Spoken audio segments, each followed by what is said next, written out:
names under consideration for Jon Jones, and you said that you've got to make that decision pretty quick.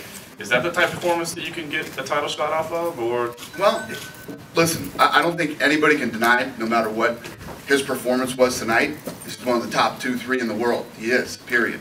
And inconsistency, and I believe in guys staying consistent, fighting, 3 times a year. Your timing is on, you're in shape, all the tools and the skills are there when you stay busy. So hopefully his hand isn't fractured and we can keep him busy. He says it is, so. Would it be with Jones if he's okay, or? Yeah, if he's okay, yeah. Oh, okay.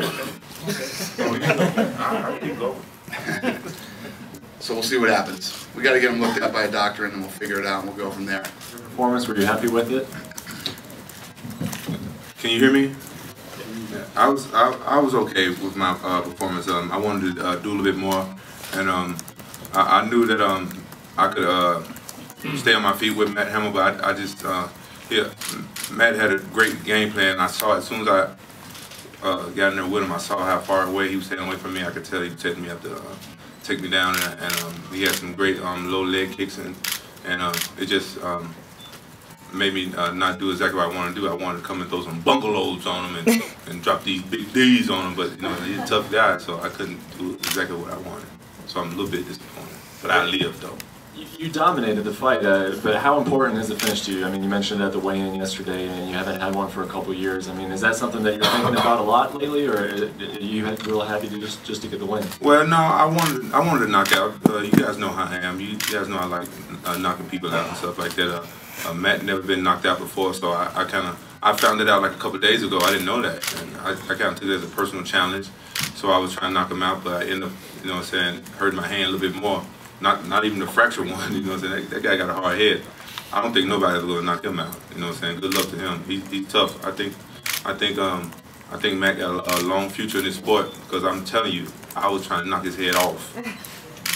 Can you talk about the injury real quick, the hand? Well, you know what, I didn't want to tell nobody about it, I always try to put my injuries out of my mind. So honestly, I hurt my hand in Japan back in December, Christmas, drunken around fighting with my friend in the hallway, and doing so. I thought it was a heal up. I didn't know about this fight. I thought it was a heal up, and I did like a crazy jab on one of my sparring partners, and I hurt it again. And I went to the doctor, and he said it was fractured. And I told him, kiss my ass, I'm still fighting. So here you go. And it bothered me a little bit, but Don House took my hand up really good, and it was just more scary than anything, because you punch it with something broken, like a little fracture, it hurts a little bit. You just don't want to hurt it worse. So, but I take nothing away from Matt, fractured hand or not. I still probably want to knock him out tonight. And my last question, earlier in your career, you were known as this guy who came forward always, was always coming forward, and now you're known more as a counter-puncher. I mean, is that something stylistically that you wanted to change about yourself, and do you feel like that has changed about you in your career? Hell no, I don't like the way I'm fighting now. Everybody trying to take me down, One of the things, you got to be smart. I can't go out there and just keep fighting the same way and just rushing guys. That's the best way to take me down.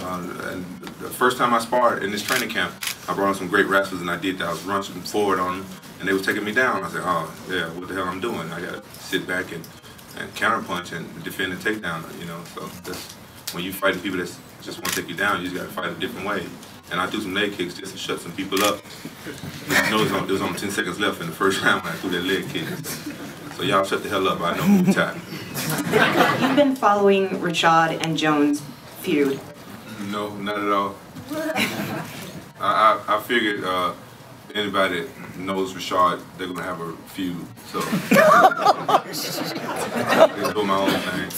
Do you expect to have any words, any kind of Twitter feuds or anything with Jones, or how do you feel about him? Well, I don't really know Jones, so I don't got nothing against him as of yet. Just that he has my belt, because I feel like I still feel like I didn't lose that belt. I'm still salty about that. So I feel like he's not. So that's the only thing I got to do with him. But it's not his fault that he got my belt. It's my fault. I think I needed a hammer to kick. I mean, he can take a punch? That guy can take a punch. I hit him with everything but the toilet. Quinton, You had mentioned earlier this past week that you would maybe only have a couple of years left from fighting. Is that correct? Well, I said I don't want to fight past 35, but Okay. there's a lot of things I don't want to do that I do. All right. Well, is it more important to you to get the belt or big money fights that maybe guys who don't have the belt, maybe marquee fights, super fights, if you will? Damn, should I be honest? Because I ain't gonna lie. Sometimes when I answer questions, then I get a phone call from Dave, and then me and him don't talk again for a couple of weeks. You can be honest. I can be honest. Yeah. Man, I'm all about that money, homie. Man, honestly, I want to be the highest paid fighter in the world. That's why I come and try to excite everybody all the time, make it laugh, go and try to slam folks, try to knock folks out. That's why I've been trying to give Dana little hints and stuff like, look at me, you know, I'm very marketable. Hate me. That's all. For Rampage over here, Where you at? right here, on your I can hear you. left, on your left. Oh shit. Hell, you won't.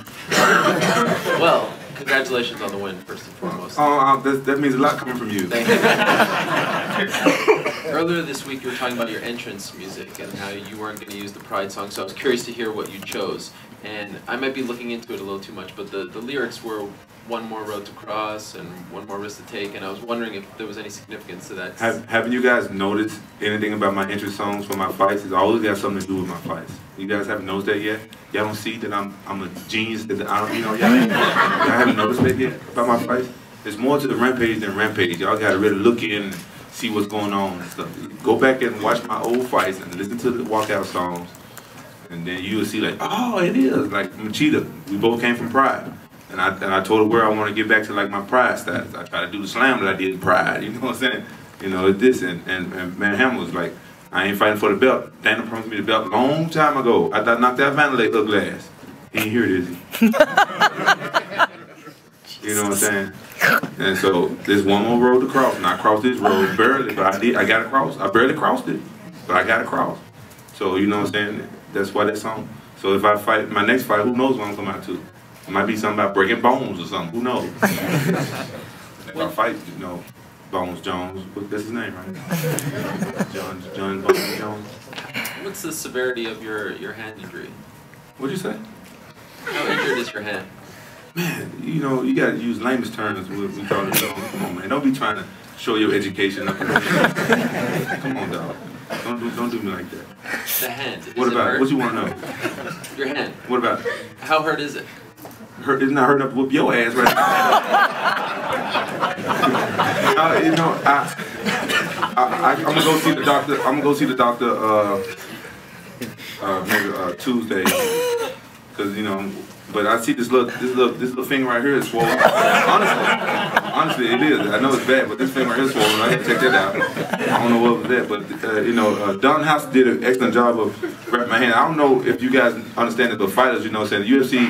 I ain't kissing Dana's ass because you know, fuck Dana. But they do take care of their fighters. They got guys in the back that wrap your hands and stuff like that. I got good coaching and stuff like that, but everybody don't know how to wrap hands like professional people. You know what I'm saying? These guys in the back take good care of you. And I told him like, man, my hand messed up. Wrap it good. And he did a great job. A lot of organizations don't do that for you. And that's one thing where you have to respect the UFC because they take care of you even if you get hurt in training and stuff. And you know what I'm saying? And these guys already trying to send me to the doctor and stuff. You know, I ain't gonna lie to you. Other organizations are like, all right, bye, homie.